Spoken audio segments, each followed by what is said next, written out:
Welcome to the Plato Paradigm, a paradigm shift in reading Plato's dialogues. Episode 63, Euthyphro 14a to b.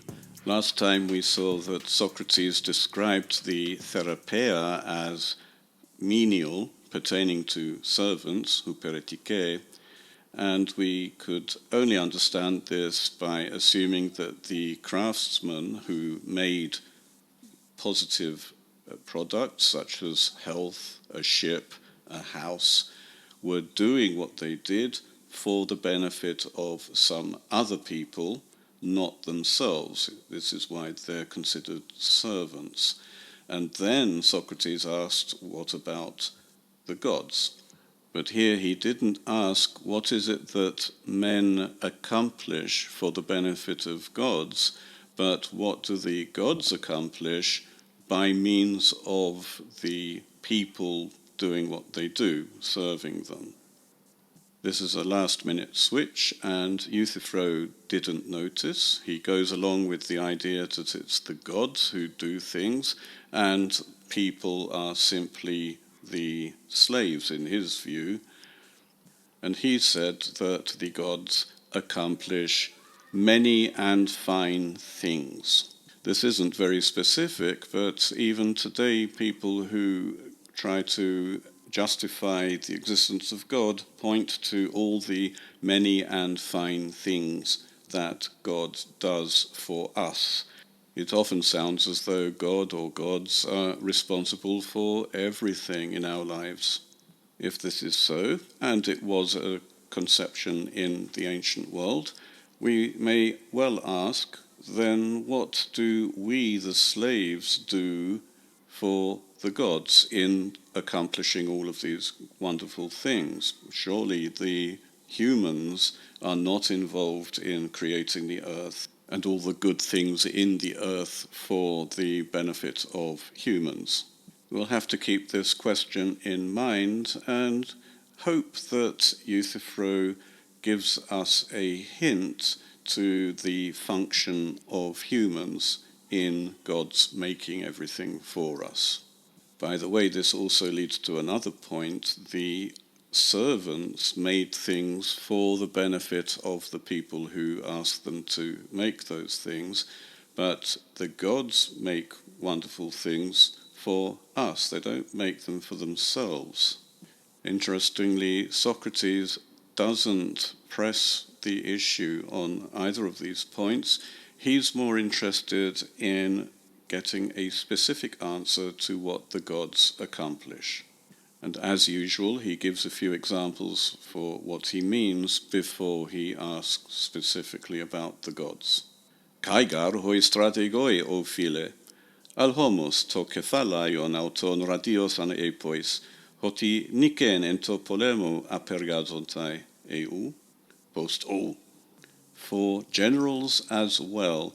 Now this is a very shortened sentence, for this is a problem, for generals as well accomplish many and fine things.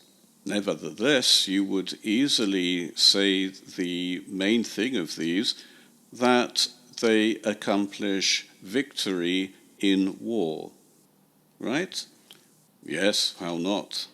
Notice Socrates states specifically the generals, not the entire army, not soldiers, because it's the generals using soldiers who accomplish this. And this sounds like the gods accomplishing something by means of humans. The humans do all the work, and the gods simply organize them. This is the analogy. I'm not saying that this is correct, but this is what Socrates is doing in this example. Polade goi mai kai kala kai hoi georgoi. Al homos to kephalaion auton estin tes apergesias he ectes ges trophe. Panuge. I suppose that farmers as well accomplish many and fine things. And we remember that Euthyphro himself is a farmer. He would have to agree with this. Nevertheless, the produce of the land is the main thing of their accomplishment. generals win wars, but farmers produce from the earth. We might at first think that there's a difference between these two examples, because generals do what they do by means of soldiers. Generals alone cannot win wars, but farmers, on the other hand, do their own work. But this is wrong. If we remember, right at the beginning, Euthyphro talked about his family's labourers. One murdered another one. So farmers, just like generals, are an example of people accomplishing things using other people. Tidede ton polon kai kalon ha hoithoi apergadzontai ti to kefala ionestites ergasias. I stumbled on the last word because here, for some reason, we don't have apergasia, but ergasia alone. Apergasia is accomplishment, completion, but ergasia alone is the activity of working. This is particularly noticeable because the verb which was just before this was apergazontai. Apergazontai is they complete, or they accomplish.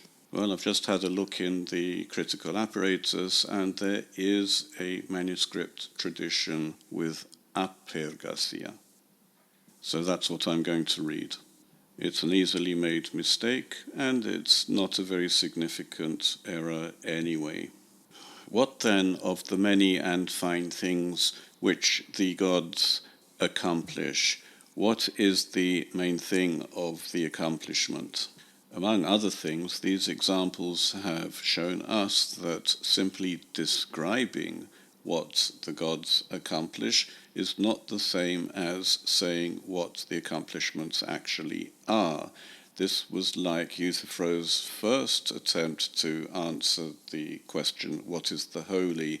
He answered with an adjective which had nothing to do with the essence of holiness. If we remember, he said that the holiness was the God-loved, which told us nothing about holiness, but it did say something about Euthyphro's own attitude to holiness. Anyway, let's hope that Euthyphro has learnt his lesson, and now he will tell us what the gods accomplish. I would suspect that he'll mention all the many and wonderful things that gods do for us. For example, giving us the seasons by which things may grow properly, giving us all the animals so that we have a variety of things to eat and animals to help us with work, that sort of thing. Kai oligon soi proteron epono Socrates, hoti pleonos ergo est in akribos panta tauta hos eche mathen. Just a little while ago I said, Socrates, that it is of a bigger task to learn or understand accurately how all these things are.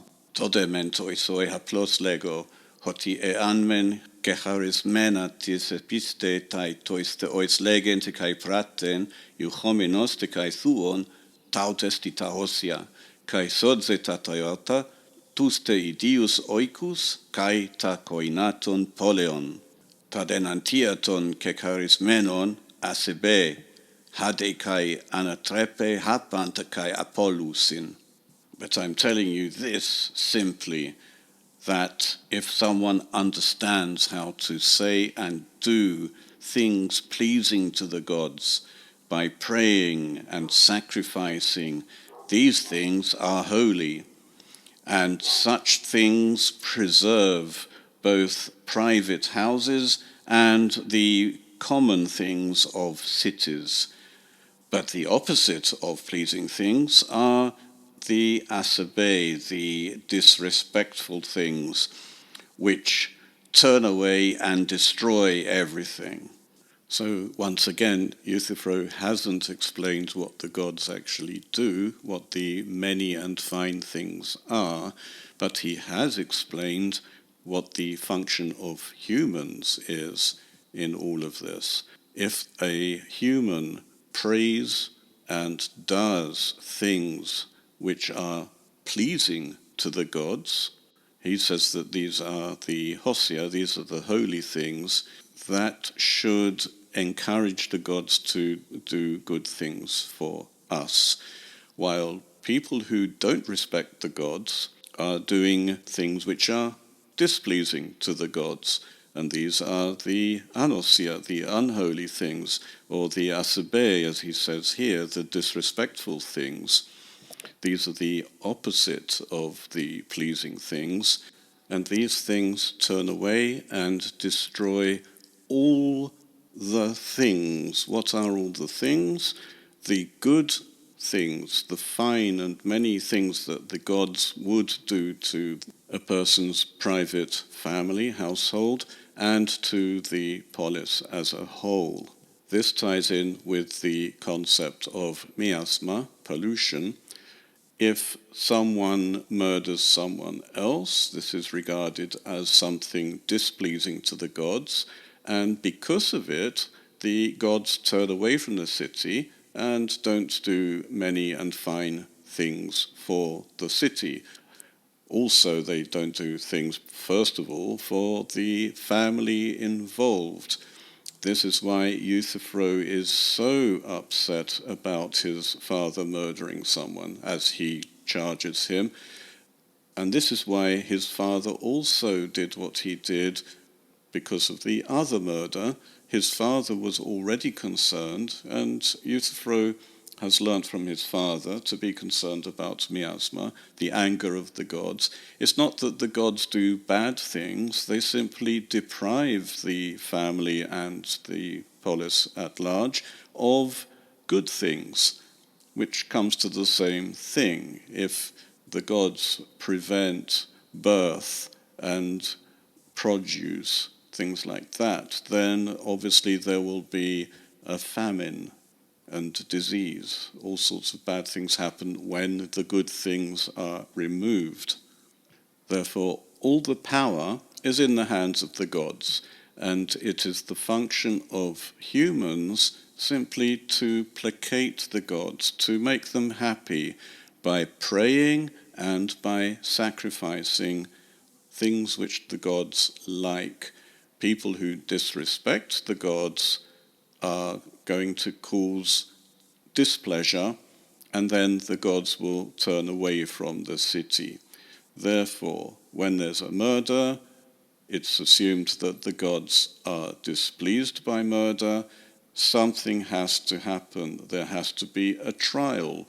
People have to examine whether the killing was just or unjust. While in the case of Socrates, he is accused of disrespect towards the gods in that he disbelieves the gods of his city and has introduced new ones. We may now see the importance of the cult of the archon basileus. It's a matter of life and death for the whole polis. We're coming to the end of the dialogue, but surprisingly, there's still more to be said. Surely Socrates isn't going to refute this definition of holy as well.